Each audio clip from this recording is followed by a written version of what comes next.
Welcome to the Grimdark Breakdown. And tonight we have a special episode for you. So we wanted to kick things off with a bang. We got a lot to cover, so we're going to just jump straight to it. January was fun. It was our first month of doing the Meta Mondays. And as we are wrapping that Monday up, the Meta Mondays, that is, we do have a winner for the month of January. So I need to mail this to one of you. And Jace, who's our winner? It is at Go Dogs 22. At Go Dogs 22. You typed meta in one of our Meta Monday videos, and your name was randomly selected out of the number pool, and you won. So if you would, in this Meta Monday breakdown video, if you will drop your Discord handle, along with meta, if you want to be in future giveaways. But if you drop your Discord handle below, the Drake or I will reach out to you in regards to mailing this nice little box of Crute to you, and we'll delete your Discord handle so you don't get blasted by a ton of people afterwards, and that would be good. Also, while we're speaking about Discord, I've almost got the Discord ready. Just hold on, it's me doing it. So Jesus, take the wheel. Jesus take the wheel. He's took it a lot so far with little things, but still working on a few little things. It should be up hopefully by next Meta Monday, and we'll start putting that in our description below. Awesome. So for the month of February, we figured it's the second month. So instead of just doing one, we needed to pump it up and do something a little bigger this month. So what we're doing this month is a much larger giveaway than we've done previously. And what that is that's Love at First Bite, which you can see on the screen here. So that is going to be 40 of the creepy, crawly, either Termagon or Hormagon, I believe is how you pronounce them. We've got a 5-man Barbagon and 2 Psychophages. So it's $350 value, Love at First Bite. Just like if you go into the Warhammer store this month, the free model is a Tyranid. If you subscribe to the channel, like the video, and subscribe and type the word meta, and you know what? Let's spice it up. I think we should spice it up since it's February. If you type the word Tyranid in the comments of any Meta Monday video for the month of February, you will be entered to win the Love at First Bite contest. So Am I allowed to enter this contest? sure, you can enter it, but you're not going to win. So drop Tyranid in the comments and enter yourself to win. So with that being said, let's just jump straight into it. So, a lot of the same armies we always see in the zero bucket are there. They just don't have a lot of play rate. There are 3 that surprised me. So Drakari, Emperor's Children, and Death Watch. We don't normally talk about armies that don't win. All surprised me with not having any top 4 placings. I'm going to start with Drakari. Drakari has a decent player base. They're a good army, and I think they're good in this current meta. Now, I do think they will struggle with Catons a little bit in like the big stompy monsters, but I actually think they're a very solid army, so I was really shocked to see them at 0. Emperor's Children, I was really shocked because I do think that they, with mortals from the Demon Princes and, a lot of 2 damage weapons and a lot of like volume fire, I was really shocked to see them with 0 placings. I mean, were you not shocked, Jace, about like Death Watch also just going from like all 3 of these went from solid performers to just nothing this last weekend? Maybe they just took a weekend off. Maybe so, but I was shocked, and I would be surprised if we see them stay down. They were some of our shocks for the week. There's others. There are others.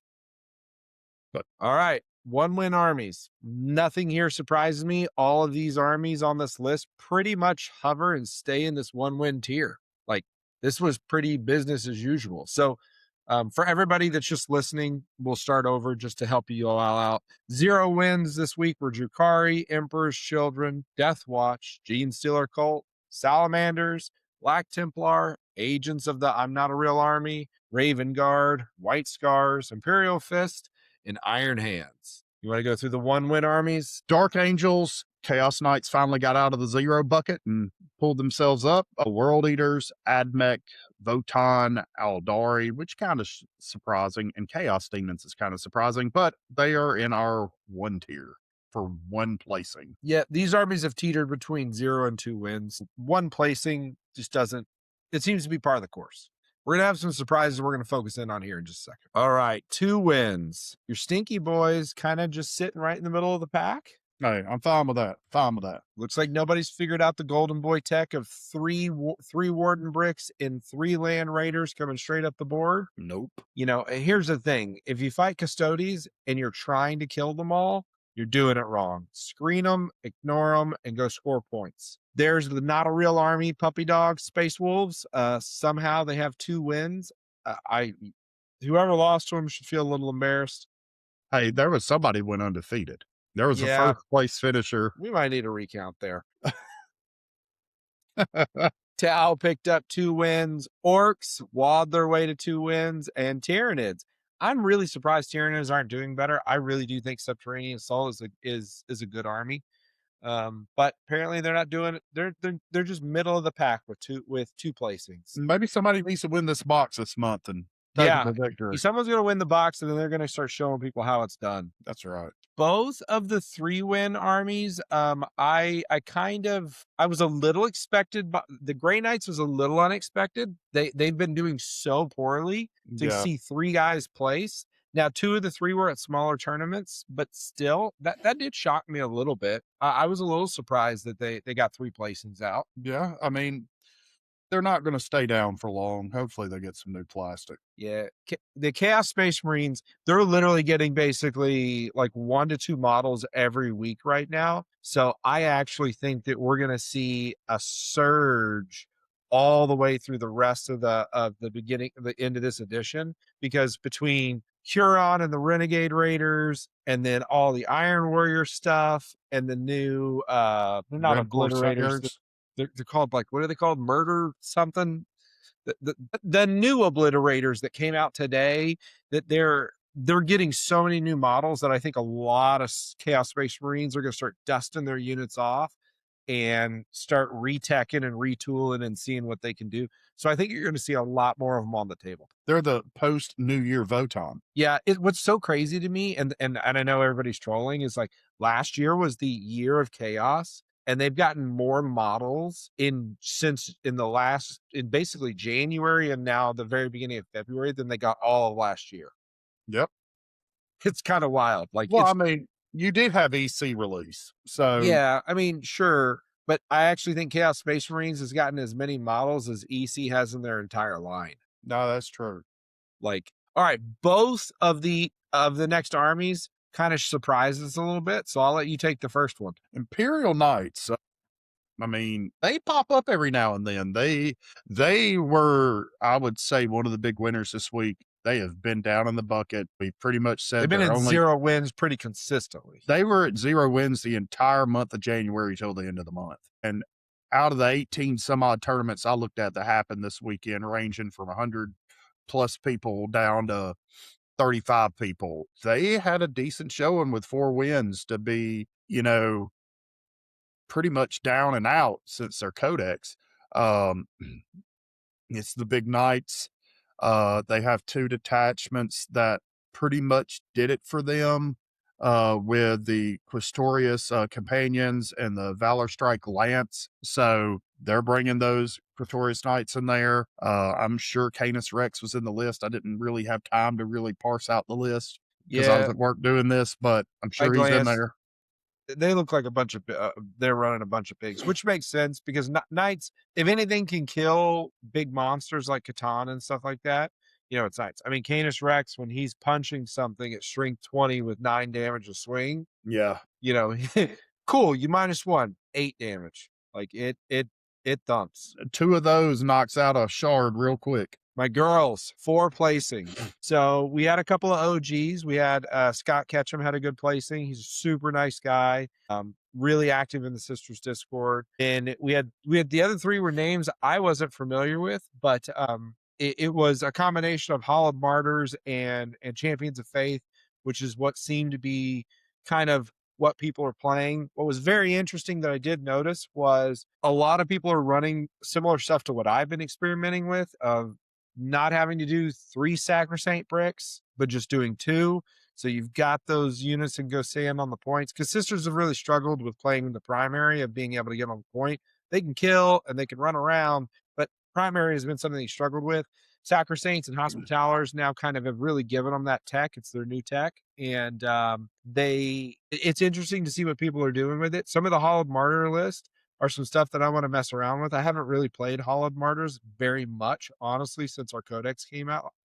I've really predominantly played Bringers and Champions since then, but I do think that there is there's some cooking going on, and I think sisters are going to struggle getting to the very tip top, because two of the armies that are up there, they're going to struggle with. But I actually think sisters have better game into Necrons than most armies, because you could build a list, and I would not be lying when I tell you that you could have 30 Melta shots in that list very easily.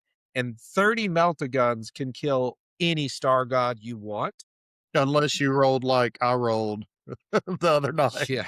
Yeah. Well, that was just a little special. Like I was rolling, I was failing everything and he was saving everything. If you want to hear about that, we got a video on it. Yeah, we have a battle breakdown of like him like having the most unbelievably rolls lucky roll ever. But all right, let's keep rocking and rolling. And by the way, there was one Bringers of Flame that also won for them as well. So 3 It detachments. was a small tournament though, wasn't it? Can't remember right offhand. It might have been. Yeah, I'll double check, but I did look at it. I'm not hating on small tournaments, but there's a very, very big difference between placing in a 30 to a 70 man. in a 30 person versus a 70 or 100 person. There's just a Mhm. lot more out there. So you Yeah. can go a lot further with a unique list in a smaller tournament than you can in a bigger tournament, just because you're going to run into a more wide variety of armies. You got Blood Angels. Doing what they do. What you think of your? I played them once, and I think I'm an expert. I didn't say I was an expert. Did not say I was an expert, even though they are really damn fun to play. I mean, it's Rage Cursed Onslaught all day. They had a Liberator assault group that do something, but it's the one where you start chipping them away. You better kill the whole damn unit, because if you don't, they're getting stronger and they're going to hit harder. And I just equate it to they're hard to screen still. God, when you have a unit that moves 12 and flies, it's just like, That's like the Necrons. When you've got some of those shards that fly, I mean, you can try to screen them if you want to. You just hope that the person doesn't remember they have fly. Cough, cough. And there you go. Yep. All right, let's keep on moving. So here's our biggest surprise of the week, our biggest climber of the week. T-Suns, man. They went from 0 to hovering around that 1, 2 to jumping to like 4, and now at 6 placings. Like they're very quickly becoming, a real contender in the meta, a real strong option. And it doesn't surprise me with their ability to dish out some mortal wounds, with their level of firepower at close range.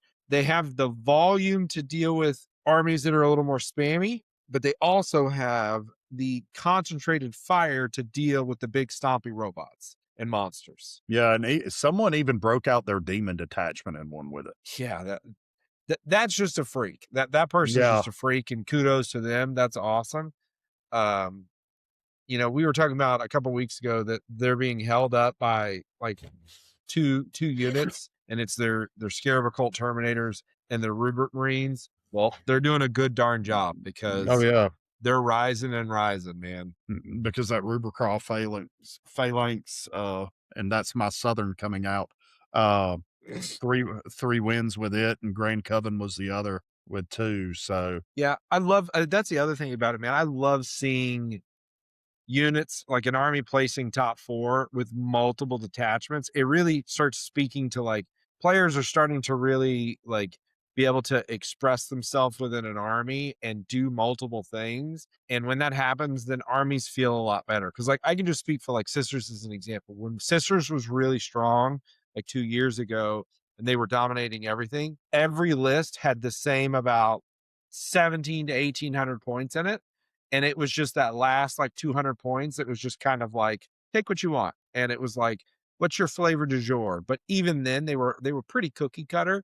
and it was the same detachments, almost the same thing. And so it was just very the, you know what I mean? But seeing 3 different detachments across 6 wins, that's great. That's awesome. And I mean, that just speaks to the writing and the game design from some of the book writers. I mean, you spoke about sisters. If you look at Death Guard, every single one of their detachments in their book has won. Every single one of them. They nerfed one of them into the dirt, but the other ones, you could take them out and win anything. And that's a really good point, because I do feel like the books that came out early, th Yeah. they really just honestly, frankly, just weren't that good. Like, if you look at, like, Dark Angels when it came out, it was okay. When you look at Custodes, it was okay. You know, like, a lot of these books that came out early, Tyranids, they had 1 detachment that was playable, and everything else was just eh, Yeah. or, like, you know, blah. But then when you start looking at some of the later books, like Death Guard had a good book, you know, T-Sons had a good book. World Eaters didn't. World Eaters got one, like, their index is still the only thing that's playable, but, like, you know, even Sisters, like, they've teetered between, they had one period where it was just one, but winning with 2 to 3 different detachments is great. Like, that's Yeah, really good. definitely. All right. So our actual the best, their highest they've done and their best they've done, the Imperial Guard, World War II itself. And I'll give you a guess at which detachment they I don't played. need a guess. What was it? Grizzled to the Veteran. Yep. Every single one of them. Yeah, so this is the opposite of what we just talked about. Guard has had, like, negative build diversity. Bridgehead came out and it was really good and it was the only thing people played, and then it got nerfed and they were like, okay, cool story. We've been playing Combined Arms was their main attachment. We've been playing Combined Arms for 3 years. We're just gonna keep on trucking. And then they got a Christmas detachment this year and got Grizzled Veteran. And everyone went, wait a minute, wait a minute, wait a minute. We basically can keep the consistency that we had in Combined Arms, which are going to give us utility and a defensive stratagem, and Bulgrim can be back. Hold my beer.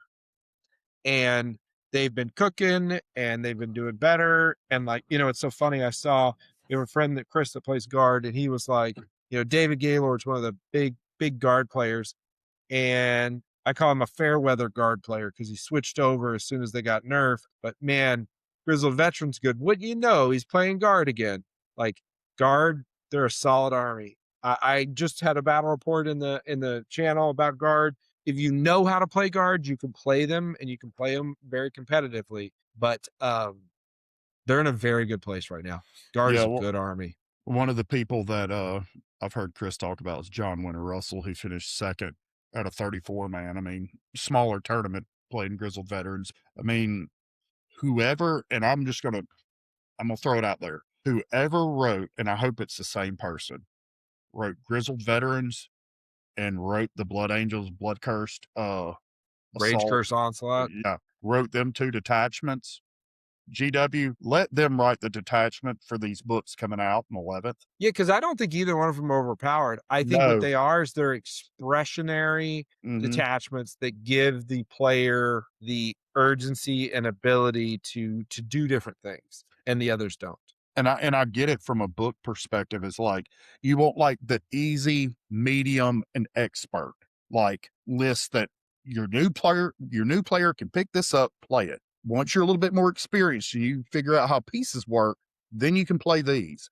Once you've really got it down, you play these, and they're all competitive. I wish that's how books were written, but what the hell do I know? Well, and you know, we'll start theory crafting probably here in about another month, about 11th edition, and see what we're gonna get. My vote is, I think it's gonna be 10.5, but we shall see. All right, surprise, surprise, top of the meta. Same 2 armies that have been there. Like, we don't need to dive into it. Necrons and Ultramarines both had 10 placings. They are clearly the top of the meta.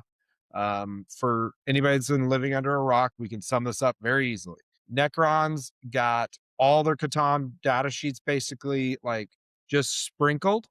And the short is they lost a teeny bit of stats, but became faster. What's Necron's biggest problem? Speed. So there you go. And then Ultramarines, were probably the most efficient army in the game when it came to shooting because of double Oath of Moment with the +1 to wound. And they probably next only maybe close army is Eldar when it comes to, they literally have all the rules. Give me all the rules. They have them all. The only thing they really lacked was a skirmishing unit, and they gave them the best skirmishing unit in the game. And then they went, okay, it's too good. We'll knock it from 4 wounds to 3 wounds, but we'll also cut your points because you're the poster army. And surprise, surprise, they're just dominating still. Yeah, like you said, it's no surprise. So here's a couple of tips that I'll give you as I scroll out to kind of show what our list was for the week. We are in a big stomping meta. Ultramarines are running a ton of vehicles. It is typically a tank list. They're running a couple of skirmisher units, Calgar and his units, Gilliman, and then a bunch of tanks, 1 unit of Vetrix Guard typically. And Necrons are running typically three shards and the Nightbringer, and then a bunch of little skirmishing units. They're both elite units. Guard is a little bit the opposite. They're running a bunch of infantry and then some transports and some tanks.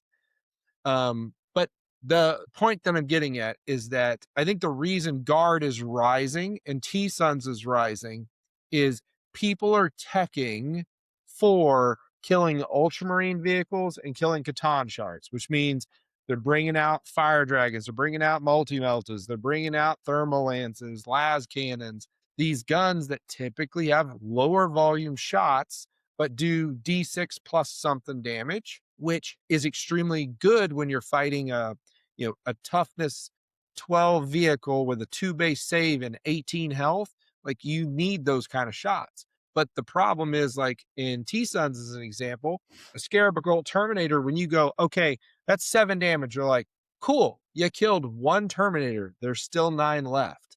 And when you only have 2 shots into that unit with that big gun, it can be really demoralizing. I think that's why Guard is doing really well, because when they run 26 models, because it's a 20-man with a 5-man command squad and then a Bullgrim bodyguard unit, and they go, here's 26 units I'm going to go put on the point. And you're like, well, shit, this vehicle's got 3 heavy bolters and then it's got 4 las gun shots. Like, even if every single one of them is a fail, like, I'm not going to kill enough. That unit's got 2 med packs. He's going to resurrect almost everything I kill this turn, because it's just they don't have the volume fire. And so one way you can combat them is by playing that way. The other way is tech into anti-big stuff, if that's what's going on in your meta. Or you better bring stuff with precision, and precision is another good thing. Like, precision is a nightmare. Like, Ultramarines having the ability to have precision, so you can just kill Calgar, with Necrons, not having to go after the pylons and just shooting into him.